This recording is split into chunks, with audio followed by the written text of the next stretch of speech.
Ajang MotoGP yang akan digelar Maret 2022 mendatang di sirkuit Mandalika masih memiliki kendala.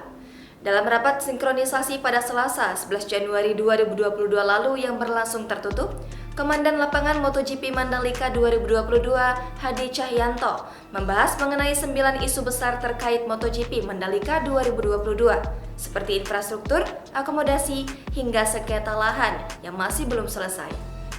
Ajang balapan kelas dunia MotoGP 2022 akan digelar pada Maret 2022 mendatang di sirkuit Mandalika.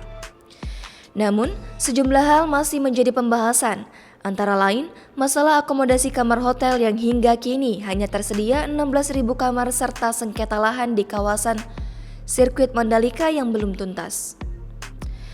Hal tersebut disampaikan mantan Panglima TNI, Marsikal TNI Purna Hadi Cahyanto, yang diberikan tugas oleh Presiden Joko Widodo menjadi Komandan Lapangan MotoGP Mandalika 2022 dalam rapat sinkronisasi Panitia Nasional pendukung penyelenggara MotoGP di Lombok, Selasa sore 11 Januari 2022.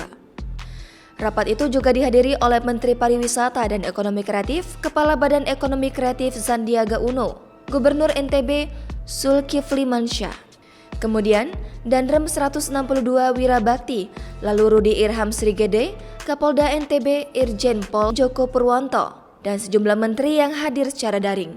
Rapat sinkronisasi berlangsung tertutup, namun saat dibuka, Hadi Cahyanto sempat mengutarakan beberapa poin penting yang harus diselesaikan sebelum MotoGP. 9 isu besar yakni perkembangan infrastruktur jalan bypass Mandalika, infrastruktur dari Keruak menuju Kota Mandalika. Kemudian, pengecekan sarana hunian pariwisata yang dibangun Kementerian PUPR. Hadi menyebutkan hanya ada 5 kasus sengketa lahan di kawasan sirkuit Mandalika yang masih dalam proses penyelesaian. Hadi Cahyanto menyebutkan akomodasi kamar hotel untuk pelaksanaan event MotoGP yang masih kurang menjadi kendala.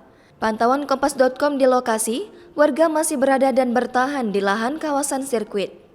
Belum ada warga yang berkemas untuk pergi, kecuali di kawasan yang proses pembayarannya telah selesai.